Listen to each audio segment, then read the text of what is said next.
me about yourself, your background, how you got to where you are today. Yeah, absolutely. I started off, I was a public school teacher at a rural town in Oklahoma called McAllister, Oklahoma. And, as a teacher, I saw that we had an education system that wasn't working for all of the kids and wasn't working for all the parents.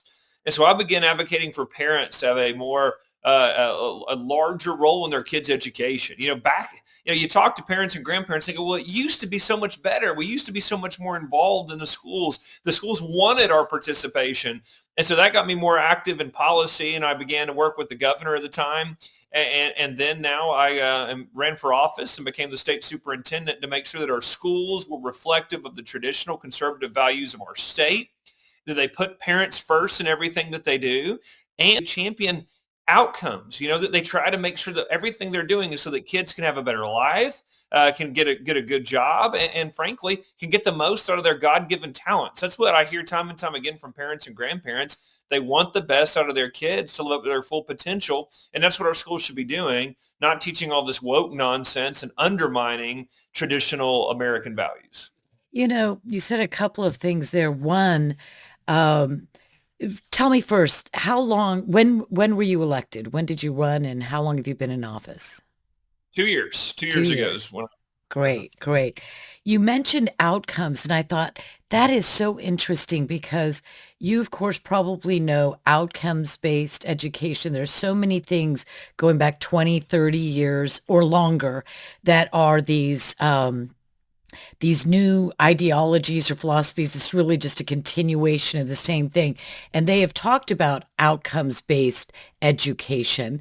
And of course, it sounds so lofty and wonderful, but I would suggest that the outcomes that you decide you are supposed to work toward is the difference between what you're saying and what this NEA or education department outcomes-based education would look like.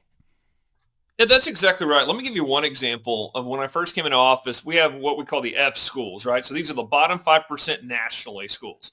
Well, we had 180 of them here. And I came into office and go, so what's going on with these schools? They go, well, and when they're on the F list, they get X amount of money from the federal government. I said, okay. And they get to do what they want with it. And we kind of monitor them once a year and we talk to them and that's it. I go, okay, so that's terrible, right? It sounds like every incentive is for them to stay on the F list, right? So I came into office. I said, here's the deal. If you don't get off this list within the year, we're going to take you over. We might convert you into a charter school. We might fire all of your administrators, but you're going to get off this list. We're not going to sit here year after year and watch the same schools be in the bottom 5%. And let me tell you, in our first year, we never had more than 30 schools ever come off of that list in a single year. We had 119 schools come off that Out of list in my first year 180. out of 180. Because you know what? We started putting pressure on them. We said, look, it's about the outcomes. It's about making sure that the kids are learning, that we're doing better, that we're thinking about what we're doing. And when you start there and you drive decisions towards it, you see dramatic improvement. Well, that's sort of akin to competition within the market as well, is it not? Right. Because there are incentives. We're going to be talking about the scriptures. We're going to be talking about the philosophy or the theology of the scriptures in the sense of that God gave man a certain nature and he responds to incentives, and whether they be negative rewards, as the Bible will call it, or whether they be positive rewards. And he just built that into our nature. So you're actually just implementing incentives and your positive incentives for them, and now actually negative incentives as well. That's right. And at the same time, we passed universal school choice. That was one of the first things I did once in office. And so now parents can choose where to send their kids. So we also told these schools, the other thing we're doing is we're sending all of your parents a message. And we're going to let them know that you don't have to stay in the school anymore. You can take your dollars and go to a private school. You can homeschool your kids. You can take them to a Christian school. So you have options available. So we told these schools, you're either going to get a lot better or you're going to lose your students. And again, we're going to take you over and make sure that the improvements that have to happen happen. And so that competition cannot be, you can't say enough about it, because what we're doing here is we're creating a free market. The free market incentives, it says parents and the students are the ones you serve, not teachers unions, not bureaucrats and administrators. And once you can turn the system upside down by putting parents in charge in that way, then the free market principles and pressures work. And parents are a lot smarter about all this stuff. I did a long than people give them credit, and I think a lot of it is an arrogance in the elite, but also a misunderstanding of the love and devotion most parents have for their children. And so I wrote this long post on what we should do after President Trump won, and there were so many people that shared it and loved it. And then there were others that thought, basically I'm a Nazi, because what would these parents do? Because if parents had control over money being sent, say, from the federal government, if you abolished or diminished the Department of Education and sent the money directly to parents to choose where it was put, they were, they knew that most parents would abuse that. And, I thought, so a nameless, faceless bureaucrat who's being paid by the government, 20, 30, 40 of those over your child's lifetime, you understand their motivations, that they're always the highest level. That's right. And, it is amazing watching the left do this chicken little routine that the sky is falling if the Department of Education goes away. And I'm going, okay, the Department of Education is a deviation from American history. Until 1970s, we didn't have a federal Department of Education. And what happened until then? We had the greatest country in the history of the world. You saw some of the greatest minds in the world were created and forged there in a one-room schoolhouse across the country with no involvement from the feds, no involvement from Washington, D.C. And so then Jimmy Carter and the teachers union create the Department of Education. And what's happened since then? We have gotten worse in every academic statistic since then. We have seen society falling apart at the seams, teenage suicide, teenage drug use. All of these statistics have gotten worse. Why? Because you have the feds involved pushing from D.C. education policy. You saw the U.S. Supreme Court pull the Bible and prayer out of school. And it is this lethal combination of an attack on the family, of traditional morality in this country, and the values this country was founded on. And you have seen what has happened to society because of it. President Trump is 100% right. We should be abolishing that federal Department of Education and returning that power back to the states. And if the Congress doesn't immediately act to do so as soon as the president is asking them to, I don't know if there's been a bill that's been written yet, but one way, I think, is to diminish or to use the money differently.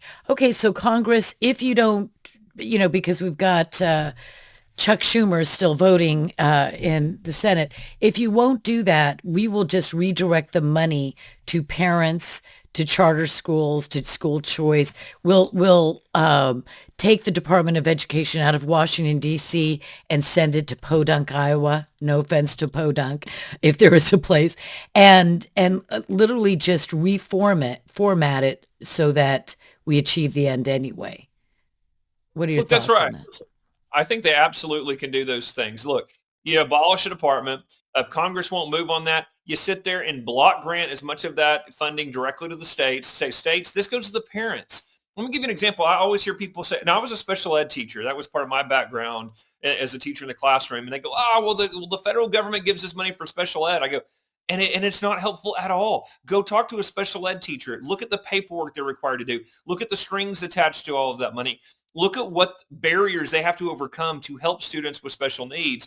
What that should be is a block grant to parents. So let parents decide where that money goes. We should be doing that with all education funding. You give it to the parents. Let the parents decide what's best for their kids. And again, the parents are the ones that God gave kids to. They didn't give kids to a school district or to a bureaucrat. God gave kids to their parents so that parents would be the ones in charge of setting the course for the rest of their life. We should be doing that every single day in education. That's what I tell my staff. Everything that we're doing is to empower parents and families to have more say over their kids' life, be more involved in their kids' life. You direct the funding directly to families. That's how you do that. That's how you unlock that potential of every learner. It's how you look. I mean, one of the biggest issues we face as a country is a breakdown of the family unit. Well, every time you see government grow and grow, what do? They want to take away decisions from the family. They want to own the kids. Well, no. give as much power to the parents, to the families. It not only helps break down this lack of transparency and accountability going on, it also encourages families to be more involved. I talk to families all the time that feel helpless. Well, what can I really do to help my kid? And the more that you break down education and put families in charge, you go, well, hey, you have a lot of, when I get to meet with families because of what we've done here in Oklahoma, I get to say, well, hold on, you've got a lot of power in your kid's life. You can direct where your kid goes to school, right? You can direct what kind of courses they take. You can help them get early college credit. Hey, you don't have to get them into college. If you want them to learn a workforce skill, we have the largest amounts of aviation academies where we teach kids to be pilots. We teach them how to work on planes. We teach them Shut how up. That yeah, is we have awesome. over 100 schools across Oklahoma because we say, listen, you don't have to go to college to do this. We'll train you right in high school. And so this is what we're continuing to do to go, listen, parents, we want to completely empower you, not just with school, but with the type of options even inside every school. I love that because I'm a big advocate philosophically of the idea. I go back to the founding and when boys would be mentored, Paul Revere, and he was a silversmith and, he used metals and he created beautiful things and tools and whatever you do with metal. And um, he would take students, young boys, and he would teach them a craft, a beautiful craft of making, well, wait a minute. Here's my Aunt Hazel's silver pitcher, one of the many. Anyway, and learn to craft a silver pitcher. And if you think about boys, I'm getting so far off topic. It's not unusual because we're going to come back to your law, but this is so exciting to me. If you look at young boys as they're turning 15, 16, 17, 18, they are no longer little children. They have testosterone. They're competitive. In the past, I can't remember his name. They could have gone to war, and not that I'm advocating it for, but what was the name of that young man who was a captain of a ship during, I think, the War of Independence? He was something like 16 years of age. He became the captain. It's crazy what young men, boys, and I'm not leaving women out or girls, can do, but they must feel so stifled. If you've got a kid that can't read and he's in a class where they're teaching Shakespeare and he's in a gang, the reality is he wants to do something and be part of something. It's not positive, but at least it's the one thing that's available to him, right? What if you gave him exactly what you're talking about across the country? If you want to become this, you don't want to go and learn Shakespeare in college, then we've got this program for you. Yeah, I mean, here's something that always baffled me, right? So my background is I was a history teacher and I was a coach. And as a basketball coach, I'm sitting there working with kids. The district I taught at was almost 100% poverty, so it was a lot of poverty.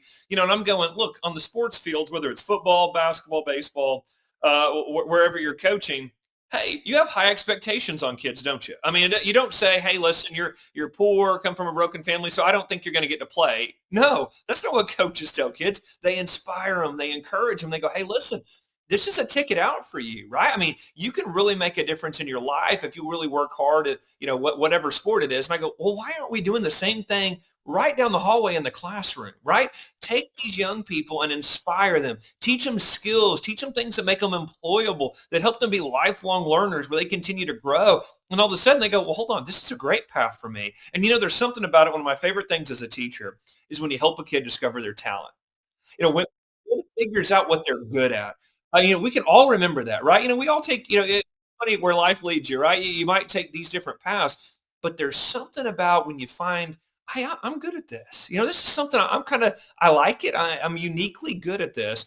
The more that we're able to help kids figure out that God-given talent, the more they go, hey, I can do this. And again, you look at what makes people fulfilled. One of the things that's fulfilling in life is when you do something well and it helps other people. That's a really great feeling that so many kids miss out on because they're not getting a good education. You start unlocking that, and we can talk about what it means for the economy. We can talk about what it means for business, everything else, but just think about what that means for the individual. how much more inspired you are the rest of your life because you found something you're good at that helps other people rather than, like you said, going down a life of crime or drugs. It's incredible, and it's hard. You can't quantify it. What if an inner city, pick any one of them, was enlivened and fed and nurtured so that young minority young men, and I keep saying men because, just forgive me, I can say men and women, girls, boys, but they're starting businesses. Like he's a delivery guy, or this guy creates a particular craft. This guy goes to work for another company, and sooner or later he ends up being the manager of his boss's company, and eventually buys it from him. I had a flood here weeks ago, and the young man that came in to work through this system of drying out the house and renovating it and cleaning it up. I said, what are you, 12? I mean, you're just this kid. And he said, oh, I started when I was 14. And now he's the manager, and he still looks like he's 17. He's probably 20 something, but he learned a craft. He learned a business, and he's out there doing the work of a man a lot of men that are 25, 30, 35 are not equipped to do.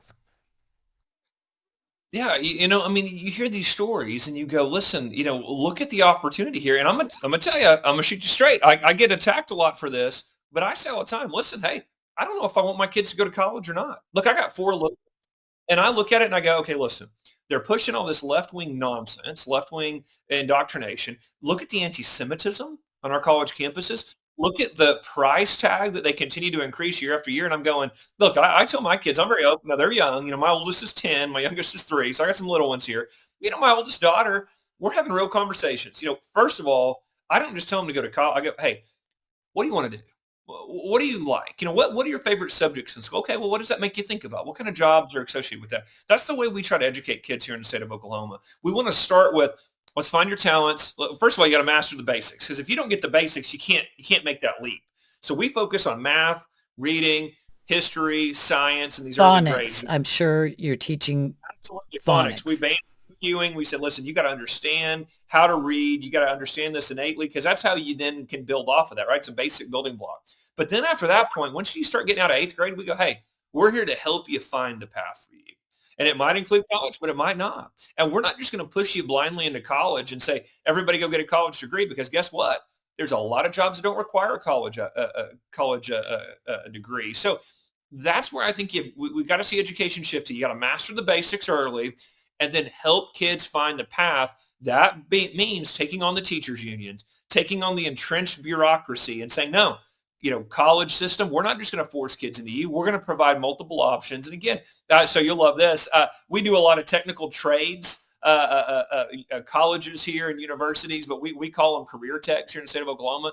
And so we filter a lot of kids into that. But we've also been bringing that down to the younger grades. I was with some 4th graders the other day that were pouring concrete in 4th grade. And I got to go talk to their parents, and their parents are like, we love it.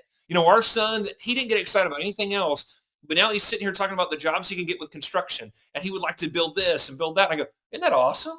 And you know what? And it's so crazy to listen to some of the academic elitists that don't like talking about workforce type skill building. And I go, guys, they were doing math. They were doing science, and it meant something to them because they were building all sorts of different things with concrete. And so that's what we're trying to do is get kids associated and understanding those skills earlier in their education. Well, that is something that if you talk to many, many successful people, they had a spark, an idea, a love, a passion very early in life. We talk about 18-year-olds as kids. He's just a kid. He kills somebody, whatever. He's just a kid. No, actually, he's not. And at 12, 13, 14 years of age, young boys and girls, young men and women have got the beginning of a very real understanding of what they want to do, what they want to be.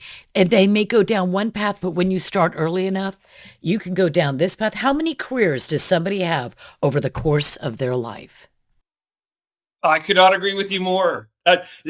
Here's one of the things I think fundamentally it's a burden we've put on young people today.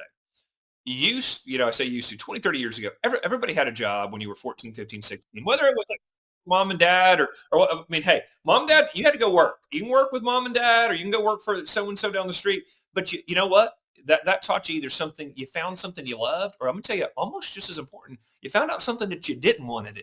I mean, I tried this, I didn't like it, but those decisions and understanding came at 15, 16, 17, 18. Now, you know what we're doing? We're getting kids to go to college. They're getting six figures in debt. They're coming out with a degree. They're starting a job, and they're going, "Oh no, I don't like this. This is I not don't my want to." passion. I don't love it. I hate it. But I've got $120,000 in college debt, and I actually would like to do this that didn't even require the degree that I got. And so this is, and I hate it. And look, I'm going to tell you, loan forgiveness is not the answer. I know the Democrats just want to No, go that's everything. insane. It's That insane because that's you know what? insane.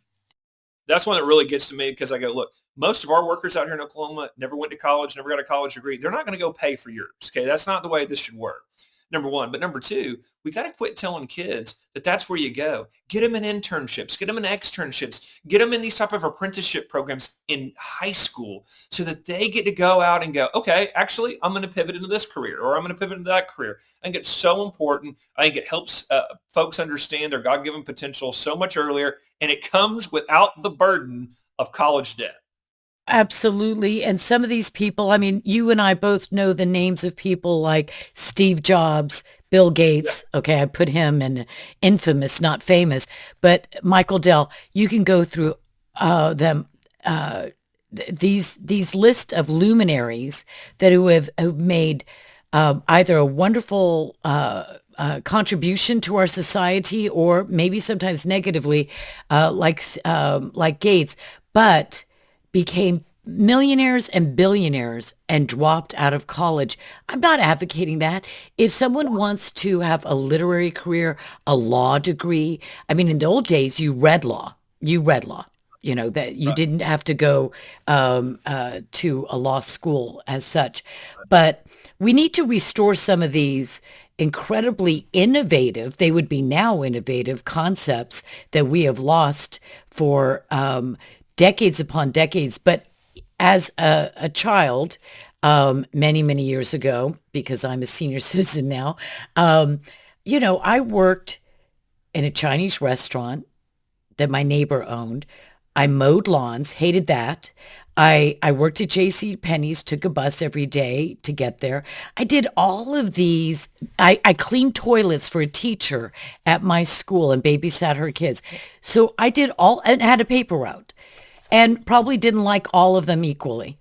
But that's that experience of actually taking the responsibility to be someplace at a certain time to take responsibility for doing a good job. And then, by the way, I got fired from my job at J.C. Penney's because I was too bossy. I thought the manager didn't know what she was doing. They fired me. So that was a good experience.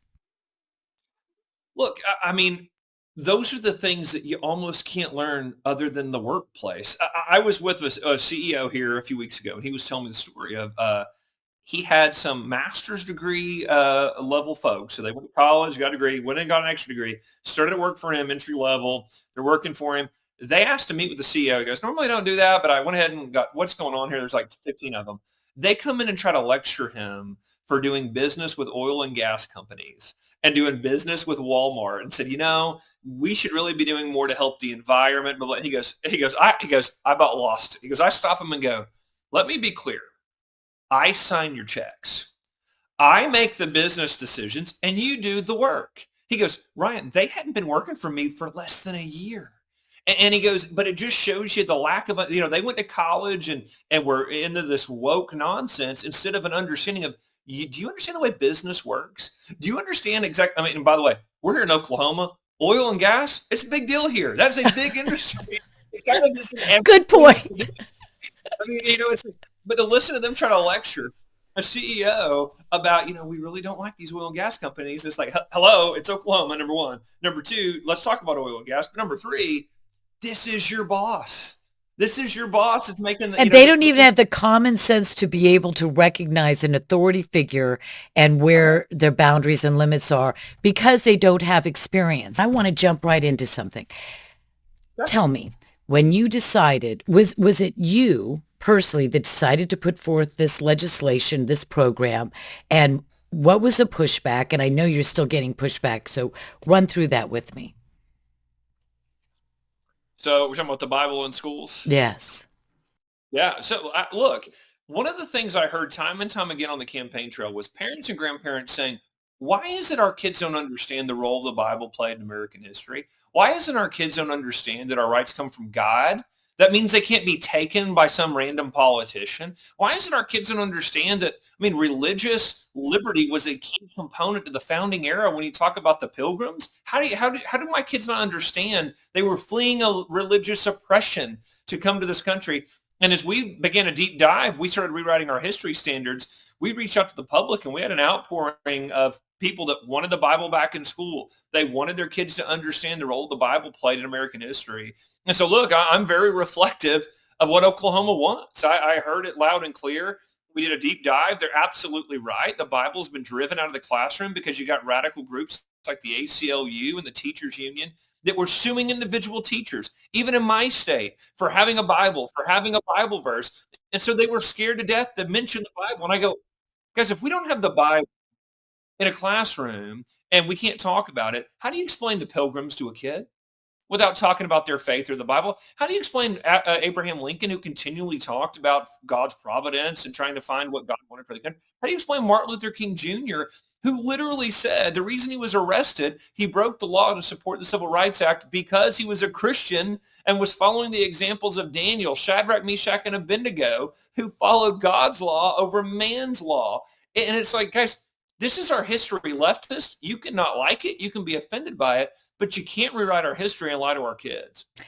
Yeah, and the founding fathers and the Supreme Court and all of our major well-known politicians from the founding to until recently would have agreed wholeheartedly with you. That wasn't a controversial issue. I don't remember whether it was in the 1970s where the first time the Supreme Court referred to a phrase called a separation of church and state, which there is no such thing in the Declaration, no such thing in the Constitution. There's no such law in the United States of America. As Josh Hammer says, or somebody else, it was basically Jefferson tweeting out to somebody this little tiny note. And it wasn't a philosophical dissertation. He didn't defend it. He didn't explore it. He just threw this thing out there. And he was not there when the Constitution and the Bill of Rights were written. He didn't vote on it. He was in France. So using this non-legal definition of how our government is founded and the principles upon which it is founded and how it can operate is an absurdity. It's a manufactured uh, um, attempt to rewrite history. Yeah, look, there's no separation of church and state. That is a myth. That's not in the Constitution. It's nowhere. Like you said, they took a Thomas Jefferson letter to the Danbury Baptist where he's saying, hey, look, we're not going to come in and attack your religious beliefs from the government. We're not going to do that to you. That sits dormant for over a century.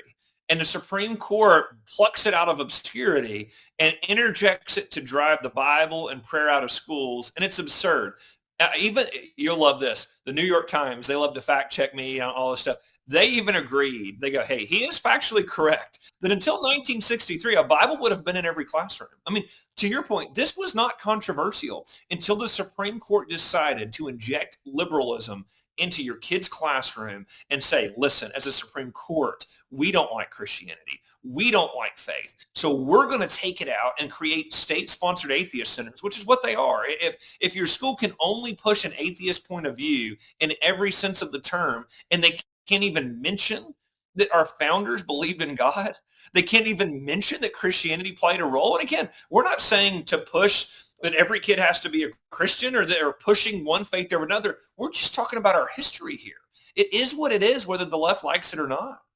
You know, if you go through, I was pulling out all of my books, all this whole bookshelf behind me is all Constitution and American history and that kind of a thing. And so I started pulling things out because I thought I got to start brushing up. It's been too long since I've been doing any reading.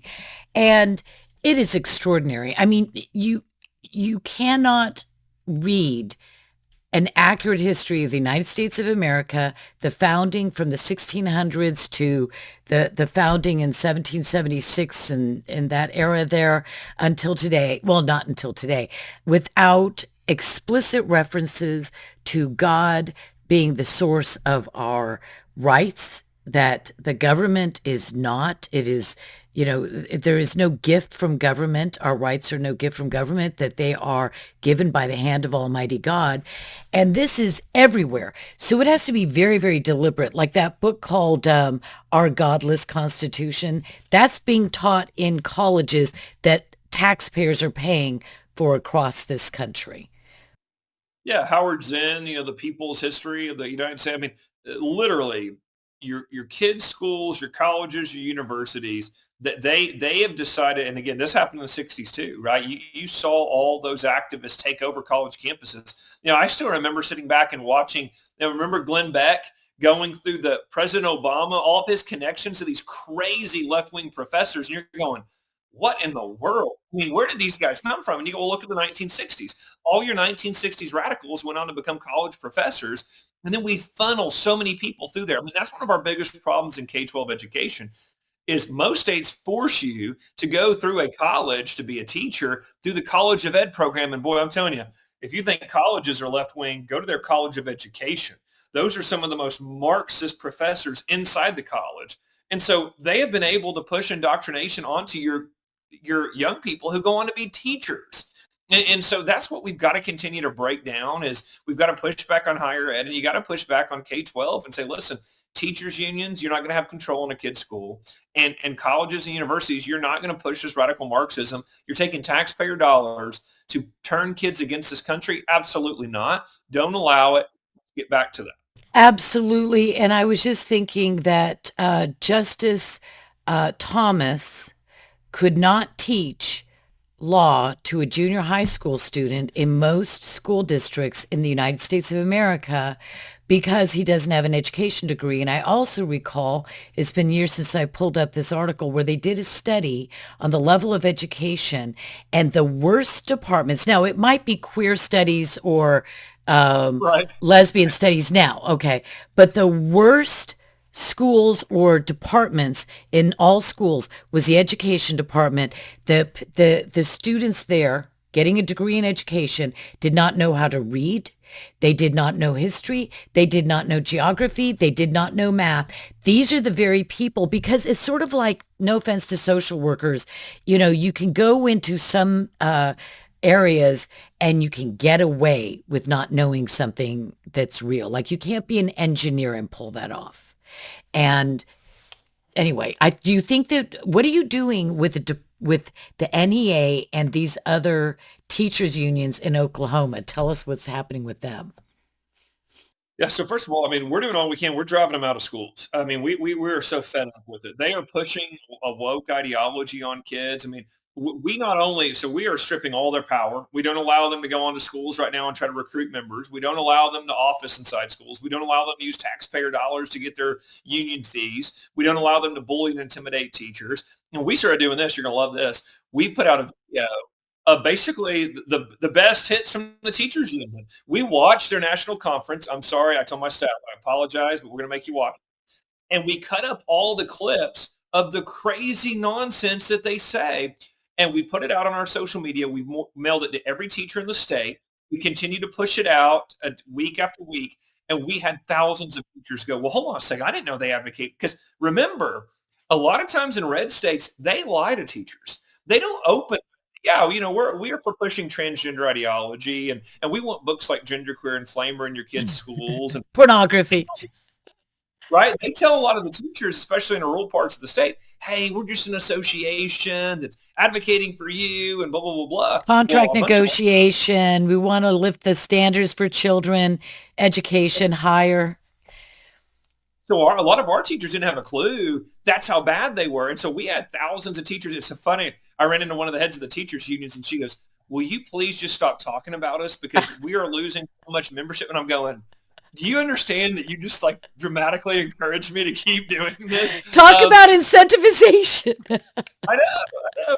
But so we talk about a lot. I go, look, these are the positions they're holding. They take 40% of their dollars locally in the local teachers union and they ship them on up to the national teachers union. Are these your values? I know that they're not. The Oklahomans don't share those type of values. And so we've continued to drive them out by crushing their membership numbers and then driving them out of schools in every way we can. Because listen, they're about money, power, and ideology. So they just want to take as much money as they can to be this political powerhouse that they've had a partnership with the Department of Education for all these years. By the way, remember, that was the number one ask of the National Teachers Union back when Jimmy Carter was president. Please create this federal agency that we can use to weaponize against schools across the country to bend to our will. And then lastly, I mean, they are radical Marxists. I went to the union and said, hey, guys, we got a major problem here. With illegal immigration, our classrooms are becoming flooded. I mean, seemingly overnight. I mean, we would hear from a superintendent on a Monday and go, we got about 80 new students over the weekend. Our school is very small and, we've got 2 interpreters and none of them speak English. And like, this is a major burden for our school. We only have so many tutors. The classrooms are I said, hey, teachers union, we're going to send Kamala Harris. I sent her a bill. We factored up that $474 million is how much it cost our state to educate illegal immigrants. So I sent Kamala Harris a bill. I said, listen, you left the borders wide open. You were the border czar. You let all these kids come across the border. Oklahoma taxpayers are paying for their education. You should be paying us back for all of this. And again, guess what? Teachers unions, dead silent. They didn't care about illegal immigrants coming across the border. We introduced discipline policies in schools to get discipline back on track to support good teachers. Teachers unions don't support them because they are radical ideologues. Even the things that you think, we launched merit pay. If you want to be a teacher in Oklahoma, we pay you up to $100,000. If you're in the top 5% of teachers here, if you do a great job, we pay you more. Oh, they hated that too, tried to kill it because they are about their ideology over everything else. And that's where we have to take the power from bureaucrats and put it into the hands of the people. There's 2 things. Recently, I saw a graph where it showed the percentage of money going to teachers, just basically remaining flat, and then the administrators going up to the very top. And it wasn't principals and vice principals. It wasn't teachers. It was administrators and bureaucrats doing that. And we've got to get the money out of their hands. And that's what the Department of Education has been doing. So are you still getting pushback? Are teachers on board? Tell me what the state of affairs is now in Oklahoma, and how long has this been actually enacted in law? Yeah, so 2 years. I did a rampant, in my first 100 days, we did a very rapid plan to introduce school choice, fight teachers unions, get back to the basics in education. And so we're on year 2 now, just finished year 2. And so we're seeing a dramatic improvement. We just announced last week, hey, our teacher graduate numbers are up 6%. We have more teachers enrolling to be teachers here. But remember, here in Oklahoma, we allow you to be an adjunct teacher. So you can come in, if you've got, to your point earlier, you have a degree in mathematics, well, you can go teach in our school tomorrow. Hey, we want you to come teach. We'll teach you, some of the, logistics of being a good teacher in the early grades. But hey, we want people that understand their subject matter, and we want them in the classroom. So we have those pathways for all of our teachers. So we've been getting more and more teachers in the classroom. Our test scores are getting better and better every year. And so we're seeing a dramatic improvement. But look, the teachers unions continue to fight me. I mean, Randy Weingarten, she put my face and Donald Trump's face at our national conference this summer, said we're coming after them. And so, look, they launch ads against me, every week here. So millions and millions against me. But we're going to continue to show these conservative reforms work. They just work. They don't understand that the joy that, like, the American psyche and the heart takes in, November 6th, I just know people that get up in the morning and there's a smile on their face. They come to the breakfast table. You talk to them on the phone. Your plumber and the lawn care guy comes by to mow your lawn. Everybody's got a smile on their face. And when they attack you like that, you're just sort of like, Okay, come on, do your best. But I'm so Yeah. happy because we're doing something that is so good. As far as the origins of Americans' Christian faith, the origins of the American system of government and our culture being based on a Judeo-Christian religion on the scriptures. I don't think that you could go back to any better study. There's probably more, but the one that was written many, many years ago called The Origins of American Constitutionalism. And in that, because many people will say, oh, well, Thomas Jefferson said this once.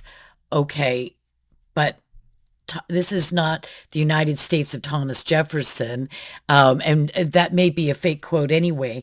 But I want to give these statistics because this has always impressed me. Some academics; these are professors, and they wanted to study. They took 10 years to do it. It took that long.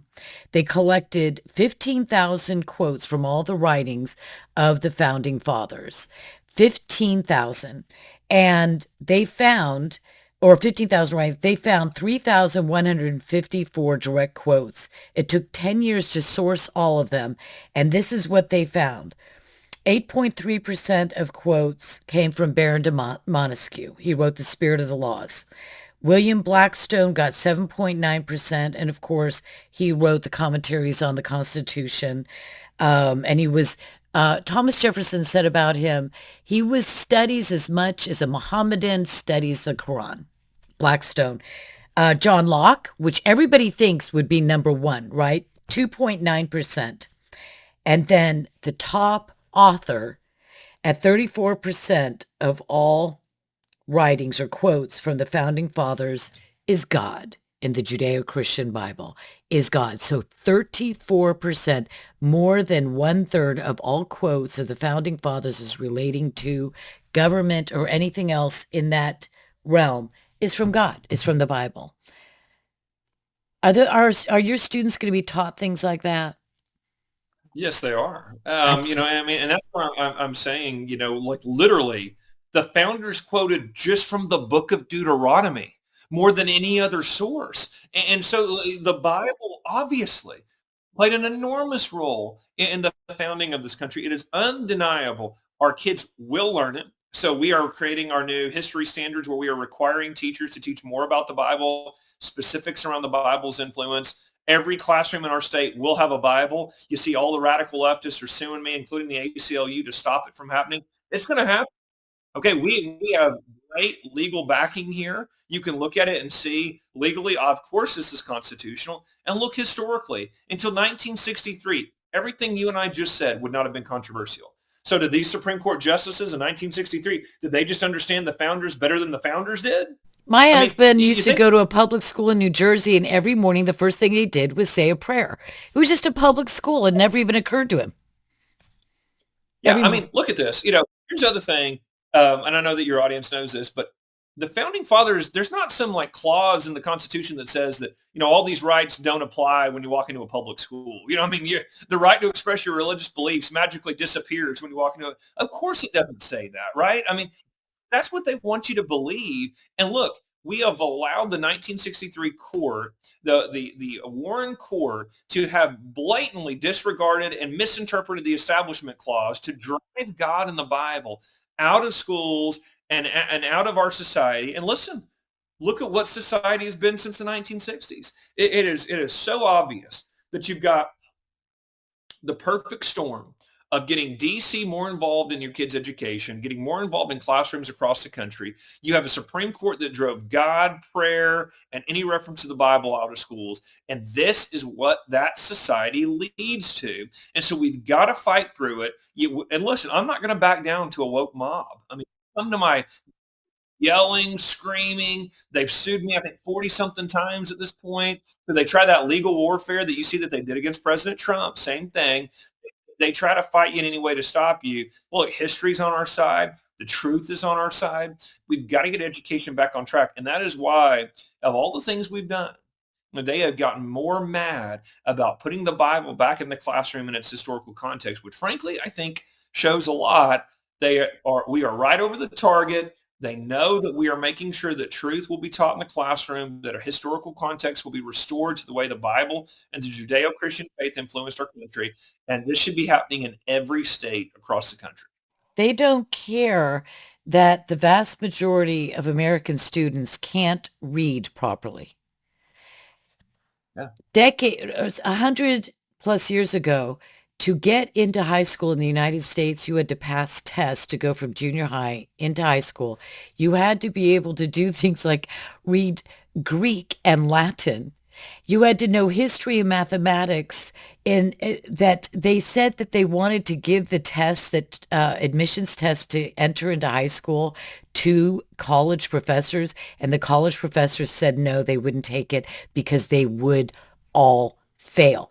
That's college professors would fail the high school entry into high school tests that were, say, in the 1800s. A trapper in Montana, trapping for mink or whatever, fox furs, knew more about the Constitution than most professors today. But they will put porn in elementary and junior high school students, but they won't put the Bible.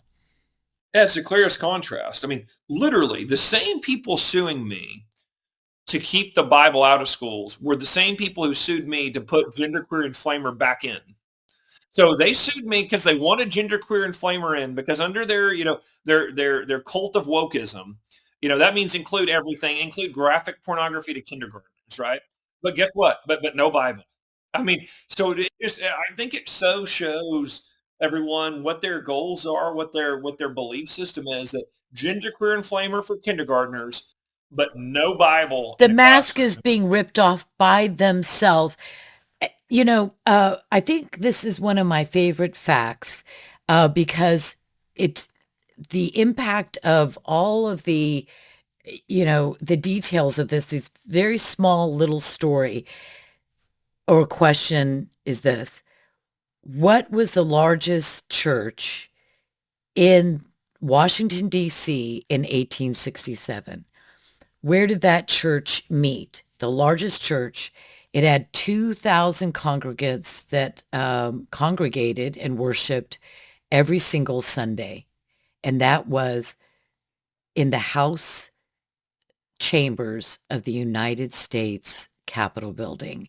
When they finished the Capitol building in somewhere around 1800, within 2 weeks, they declared that on Sundays they would have divine services that were attended in the Capitol building. And like I said, in 1867, 2,000 people. It was the largest church in all of Washington, D.C., the largest Protestant church. 4 churches met there every single Sunday. That was through Madison, too, and Thomas Jefferson's administrations. Doesn't that one little fact say so much? It does. And I mean, and I think this is why the left has to lie about our history, and why they try to constantly get kids not to read history. And look, we're rewriting our history standards. And one of the things we're going to make kids do is they're going to actually read the Constitution, the Federalist Papers, the Declaration of Independence, because you've seen that taken out of the classroom, where even in a history class, they don't actually read it. They read what somebody in the 1960s said about it. And what we do is we've got to get back to going, hey, you put these letters from Jefferson in front of them, from John Adams in front of them. You put the Federalist Papers and the Anti-Federalist Papers in front of them. You let them read them. You let them start to digest it. Okay, look, this is a great way to fight wokeism. Is go, listen, hey, we're not going to sit here and make you read it through the prism of a professor. Read them yourselves. Let's do a deep dive into the history itself. And listen, that's how kids fall in love with George Washington and Thomas Jefferson and John Adams. But they've introduced to them as individuals. And that's part of what, look, we've got partnerships with Prager University, where we now show PragerU to all of the kids, where the kids get to come in and go, and they do such a great job. But they literally have Jefferson, it's quotes from him. So it's like, these cartoons for first and second graders where it's actually Thomas Jefferson talking to them, and they get to hear his real words, real quotations from him. And that's where kids fall in love with it. I got My kids, I got them hooked on it a few years ago. But it's amazing. Young people, when they hear the story of America, when they hear about these incredibly influential men and women from our history, it comes alive to them. And we've got to get back to not only teaching them about our history, our values, and we want them to have those values. We're unapologetic here. I want our kids to be patriotic. Like that's a goal that we have. I mean, it's amazing that we've come so far. They want to teach kids to hate this country. No, we actively want to teach them to love this country, love the values of this country. Because listen, in the night, one of my favorite things, other than the founding, to teach my students was I love to read about the greatest generation in World War II. Love having the kids read their letters. They'd write home. They knew what they were fighting for. They loved their family. They wanted, they wanted to be with their family. But you know what? They were willing to die for America. And we've got to get back to teaching our young people those values and that core of America so that they are willing to protect this country, protect the values of this country so that we can continue to be the greatest country in the history of the world.